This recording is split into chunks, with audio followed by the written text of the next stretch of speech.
Hello, I'm Vic Johnson. You're watching Goals to Go. Today, the topic is becoming the person you need to be to achieve your goals, and we could not have anyone who knows that better. One of the great things for me about doing this show is I get to meet my heroes. I get to be around my heroes, and this is a hero in my life. He's a guy who's spoken to more than 6,000 audiences around the world, more than 4 million people.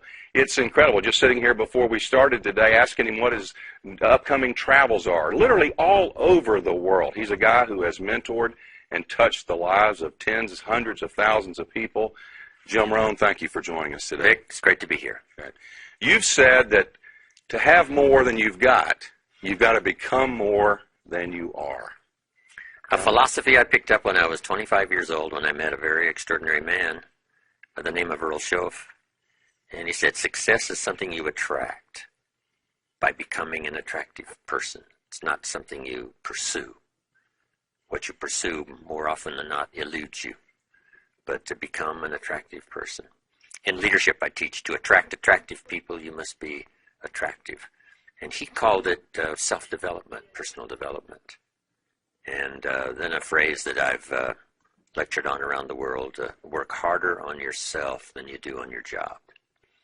If you work hard on your job, you can make a living, which is fine.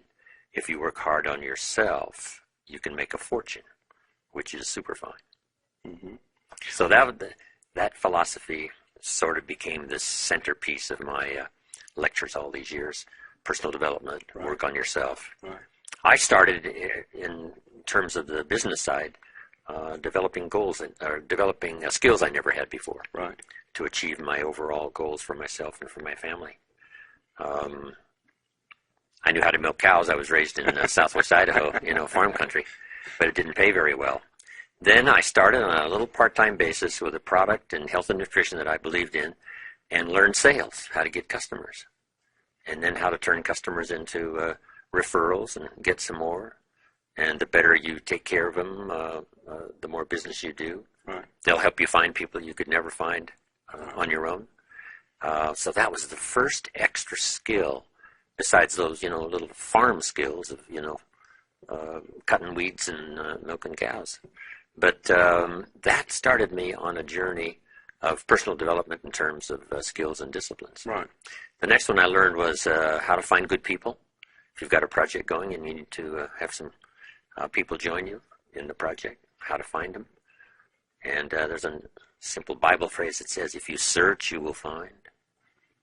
So I come up with the philosophy, finding is reserved for the searchers. Uh-huh.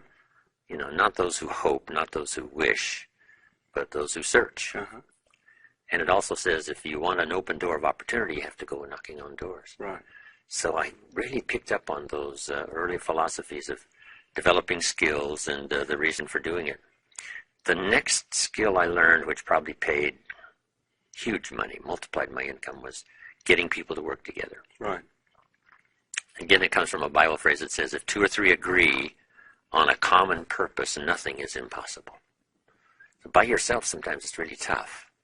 But if you can get somebody to join you and say, come on, let's do this. Let's do it is a very powerful phrase. You rarely hear someone say, I'm going to go conquer the world. But you could hear the phrase, let's go conquer the world. Let's be best in our industry. Let's be number one. The power of let's.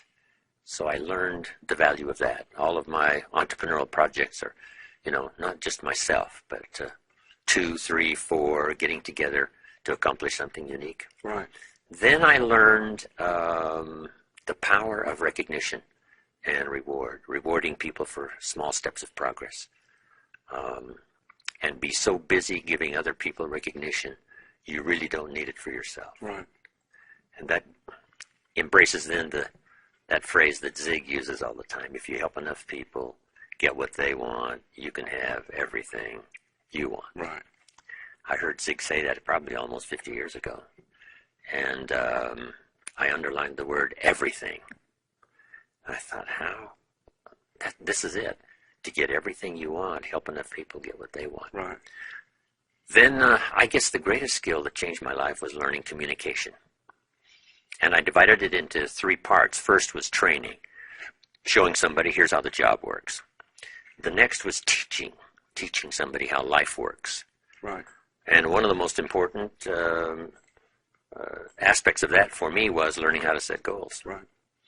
My mentor one day said to me, Mr. Rohn, let me see your current list of goals, and let's go over them and talk about them. He said, I've got some experience. I'm sure I can help you. And I said, I don't have a list. He said, really? He said, I can tell you right now, if you don't have a list of your goals, I can guess your bank balance within a few $100s. Wow. Which he did. Wow. And that got me thinking. I said, do you mean my bank balance would change if I had a list of goals? He said, drastically. That was the day I learned how to set goals. Okay. Decide what you want. Write them all down. Who do you want to meet? Make that list. The books you want to read, make that list. The places you want to go, make that list. The experiences you want to have, make that list. Education for your family, make that list. So I started making all these lists. Then he said, just start checking them off. So at first I put a lot of little things on my list so I could check off something almost every day. Right. Because that's what's fun. Right. Then he said, if you check off something significant, celebrate. Right. Because that'll inspire you to even develop a longer list. Right. So that's what drove me, developing skills, disciplines, and then learning communication and learning how not just to train, right, but to teach. Then the ultimate communication skill was inspiring other people. Right. Well, I know I've heard you share the story of where you were when you met Mr. Schoaf. Like a lot of people find themselves, you were broke. Yeah. You were struggling. You were discouraged. And you met this person who you knew, as you shared with me, that he could be a life changer, that he could have a big influence on your life. After you got, so to speak, on the path, the right path, what was the first trait that you went to work on personally? What did you feel like you had to change first about yourself? I had to develop a real appetite for learning. Okay. You weren't a learner up to that point? Well, just sort of get by. Okay. How to get an increase in pay or, just those sort of basic fundamental skills of survival. Right.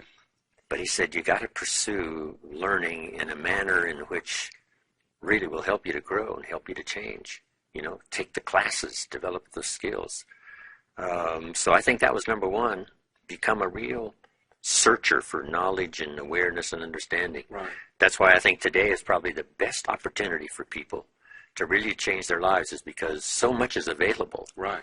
If you, take a look, seminars and books and classes and night classes, there's so much available. Right. That if you utilize it, some you might just have to try. I wonder if I could learn this, and then you say later, no, this is not really what I want to pursue.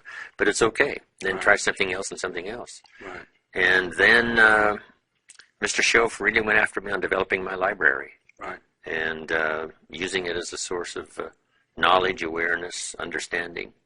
And he said, what you think about is like the sail on the sailboat.